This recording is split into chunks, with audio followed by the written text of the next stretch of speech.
Dear students, we take lesson 1 on page 15. Nicobobinus. This is a story of the most extraordinary child who ever stuck his tongue out at the Prime Minister. What's the meaning of stuck one's tongue out? Protrude one's tongue out,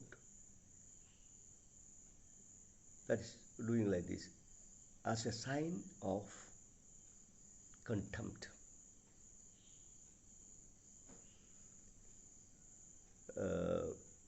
His name was Nicobobinus. He lived a long time ago in a city called Venice, and he could do anything.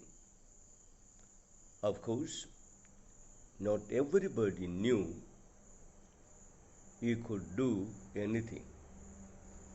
In fact, only his best friend, Rosie, knew, and nobody took any notice of anything Rosie said, because she was always having wild ideas.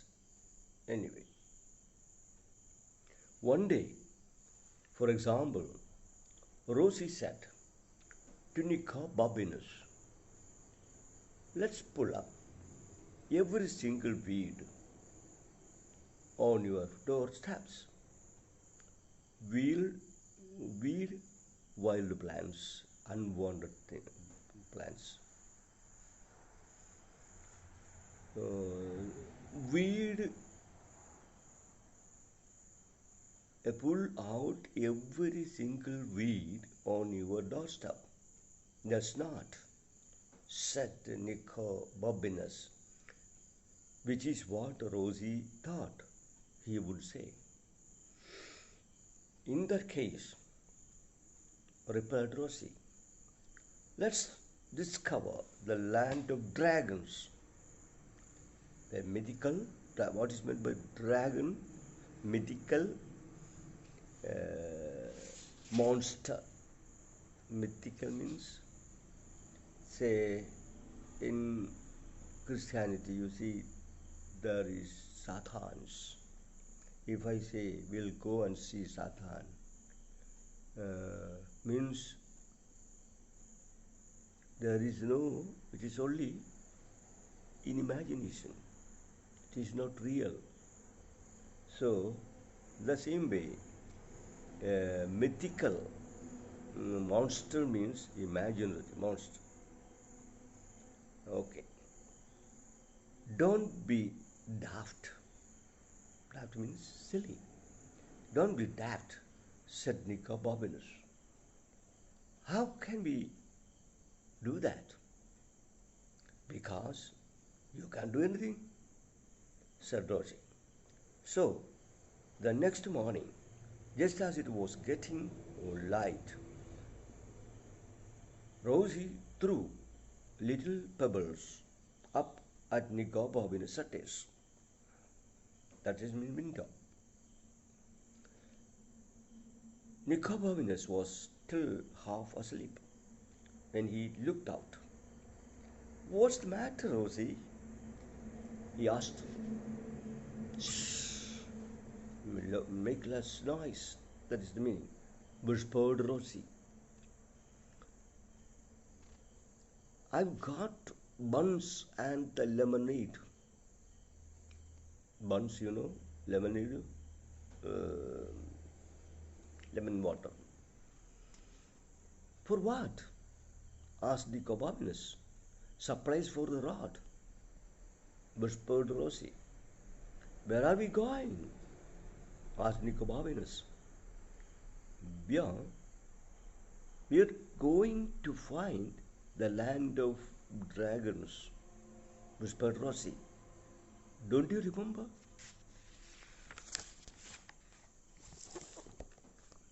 Oh, I thought you might have forgotten about that, said Nicobobinus. No fear, said Rosie. It's one of the best ideas you've ever had. So they set off through the early morning town. When they got to the end of the narrow street where they lived, they met a night watchman who said, Where are you going? Where are you two going at this hour? We are going to look for the land of dragons, said Nicobobinus. You can do that. You can't do that at this time of the morning, and said the night watchman. But before he could grab them, Rosie and Nicobobinus were sprinting away as far as they could. Sprinting away means running away.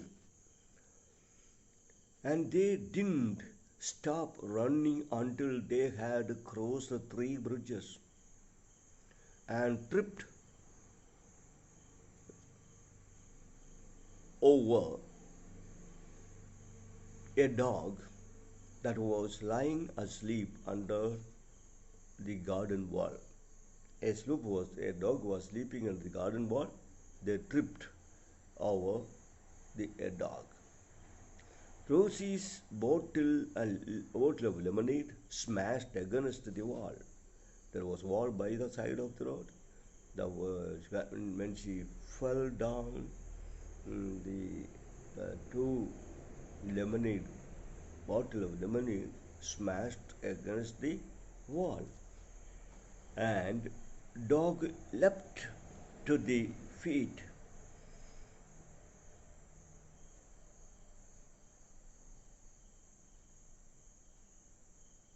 Jumped to a great height, that is, leapt to its feet, barking as if it had thought dog's doomsday had arrived.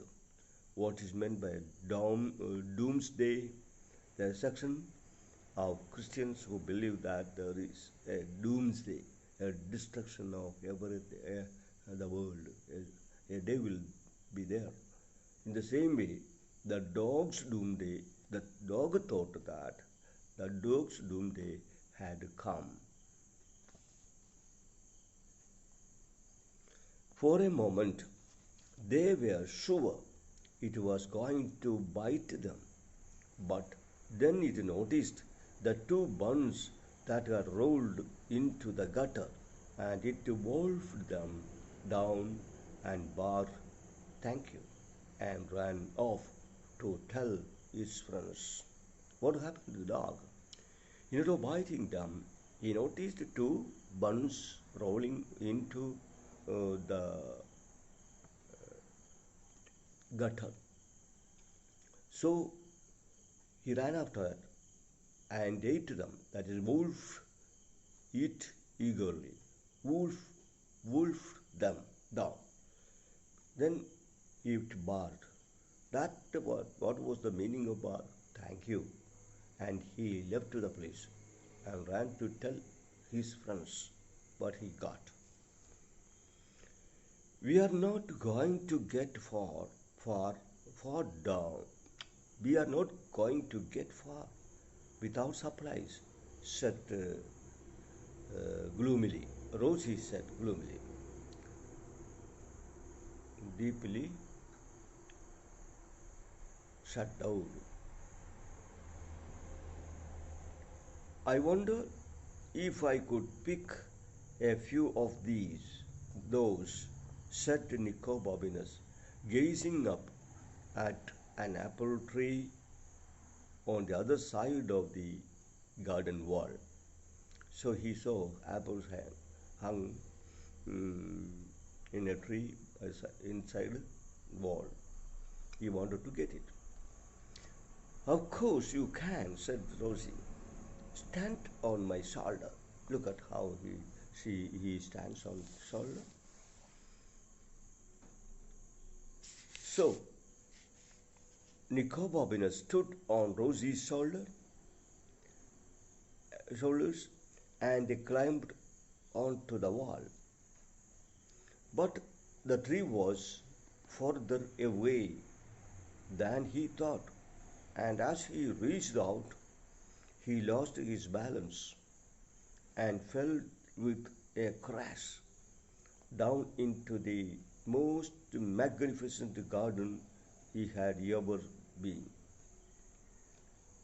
Nicobobinus looked back up at the high wall, but there was no way he could climb back. What am I going to do? He yelled.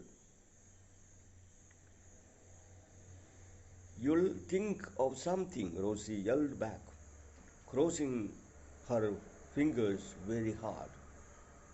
Oh, said the voice behind Nicobobinus. Nicobobinus didn't stop to look who it was. He ran straight into the tree. Got you, said the voice. Nicobobinus felt five thick fingers on his neck. So he felt 5 fingers felt on his neck means somebody held his neck. Oh, said Nicobobinus. I've been waiting for you, said the voice, and Nicobobinus felt 5 more thick fingers around his wrist. What is wrist? Wrist is this place, and he felt 5 more thick fingers at his around his wrist. That man held his wrist. But Nicobobinus, instead of trying to run away, doubled himself up and went backwards as fast as he could. So the man's legs were knocked from under him and he landed on a pile of leaves. So what Nicobobinus did, instead of going for running away, he just walked backwards. The man was holding his throat and his wrist, but he was going backward. So the man fell down on a heap of leaves. Are you all right? Called Rosie, but she didn't hear any reply, except for the man who growled. So she could hear the growling of the man. Just you wait, both of you. The man was roaring. Just you wait, both of you. Oh dear, said Rosie. Sounds like a trouble, and she was right. Nicobobinus ran as fast as he could, across the lawn, down the path, round a hedge, and into a little shed, and bolted the door. Open up, cried the man, and the hinges creaked, and the door shook as he banged it with his fist. That door is not going to last long, thought Nicobobinus to himself, and he dragged a large old stone roller up against it. Open the door at once, don't you hear? The man was shouting, but Nicodemus didn't hear anything at all. He was too amazed, surprised by what he had found. You will, you'll have to come out eventually, the man was saying, and the longer you live it, the worse it will be for you. But he couldn't hear have saved his breath. Nicodemus was on his knees, examining what he had revealed when he moved the roller. When he removed the roller, he saw something, a trapdoor. He brushed off the dust and undid the catch and then lifted it up.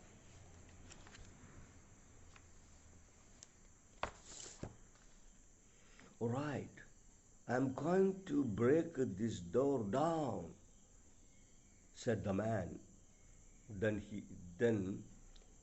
because he knew he would have to repair the door himself, he added, "Do you hear?" But Nicodemus didn't hear. Nicodemus had disappeared through the trap door he had discovered and was running down the stone steps that were slippery with slime. What is slime? Unpleasantly thick and slippery liquid, or we say in Malayalam, chili, and that smelt graveyards. If you are in a graveyard, the place where people are buried, there you get a kind of smell that was smelt by the bobbiness in that place, and he went down and down deeper into the ground until it became pitch black. There was no light. Rosie said, Nicodemus to himself, "This is all your fault." Who was thinking? Nicodemus was thinking. Rosie said to Nicodemus to himself. He was talking to himself. "This is all your fault. I am and in this condition because you said." He heard his heart pounding and his steps echoing along the dank rock of the narrow passageway. He felt the sound of his heart beating, and when he steps, a echo of the footsteps he could hear along the dank rock. Dank means wet, a rock of the narrow passageway, until all at once there was nothing, and before he realized he was falling in the blackness, he was falling into pitch blackness. Several thoughts flashed through his mind at the same time. The first was something along the line of border, only a bit ruder. The second was rather unkind thought about his best friend, who had instigated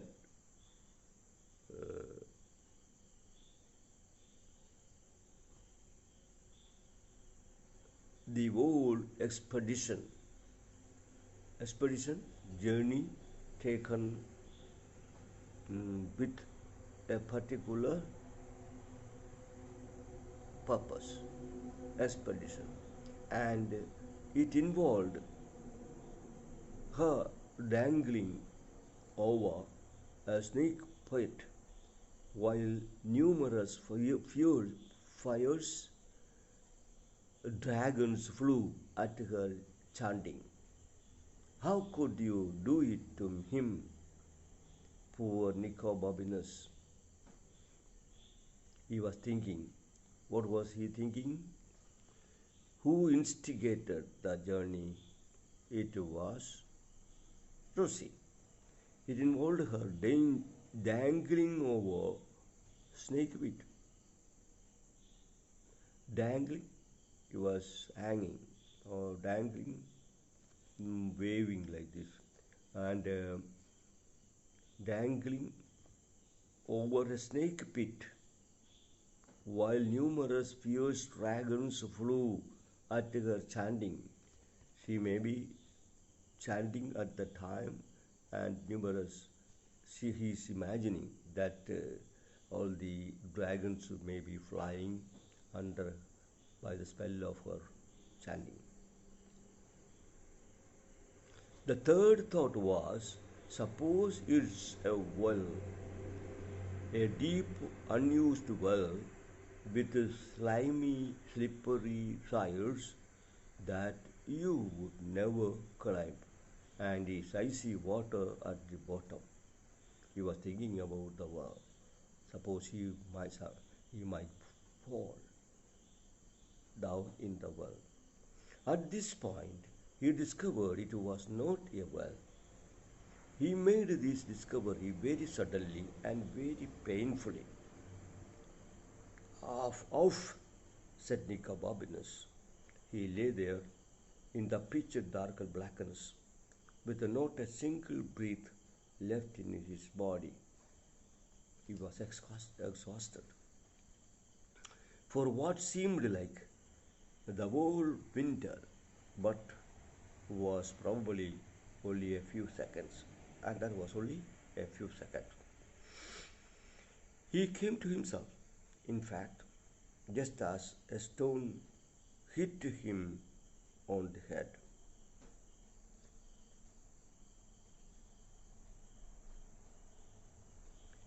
Then, off, said said Nicobobinus again, and then realized he could hear footsteps high above. Stop, sir, he called out, but the footsteps kept on coming down in the dark. Aha! I've got you now, cried the man, and I shall beat every bone in your body until it is black. And Nicobobinus supposed the man was going to say blue. But in fact, the next word he uttered sounded more like, you can read, that means the man fell down because it was dark.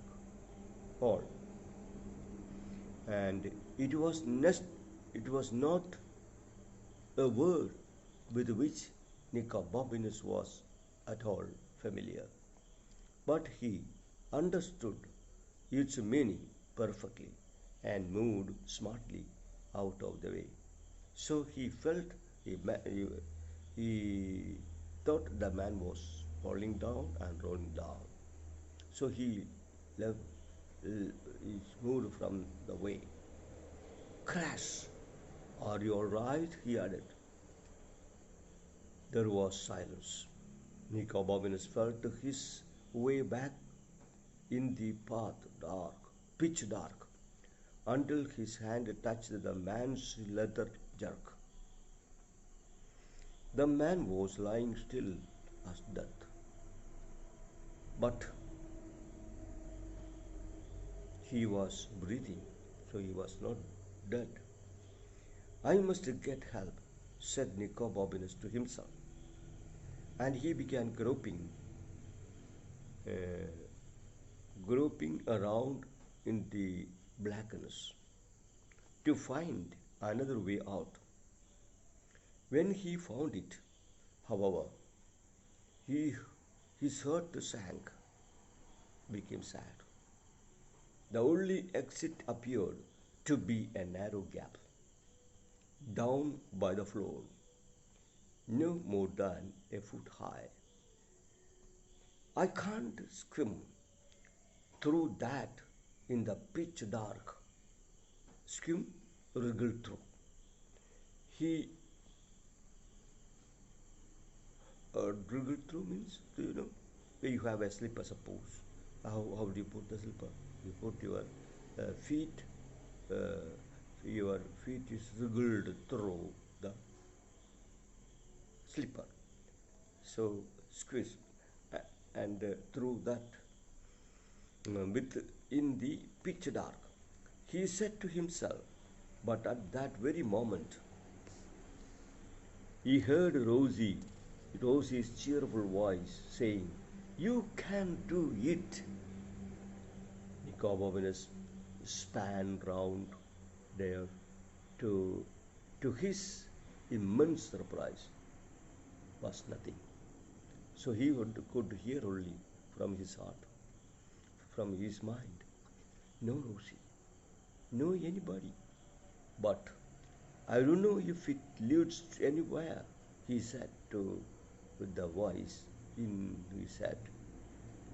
"And it is such a tight squeeze, I might get stuck." He didn't hear Rosie's voice again, but he knew what it would have said, and that was how he found himself wriggling down the narrow passage of stone in the pitch black. He squirmed and he wriggled there in the black for a long, long time, and tunnel got narrower until he could hardly an inch along it. "I am going back," he said to himself, but he didn't. He just kept wriggling and squirming until suddenly he found he could stand up. He took a pace forward and immediately fell over stone steps leading up. "Ow," he said, although what he really meant was "thank goodness." He began to climb, and he was still climbing some minutes later. "It must be a tower," he thought, "or the grandest house in Venice." But at that very moment he saw a crack of light. He stretched out his hand and found himself touching a catch that clicked softly in the dark. A panel suddenly slipped down. Nicobobinus stepped through into the most amazing room he had ever seen. That is the story. This story is written by Terry Jones. This is the two chapters of the novel Nicobovinus. It is full of humor and adventure, and you should read the whole novel if you get a chance. As well as being a writer of books and poems, Terry Jones is also a comedian and screenwriter, actor, director, and historian. So try to read the lesson 10 times, copy the lesson board. Thank you.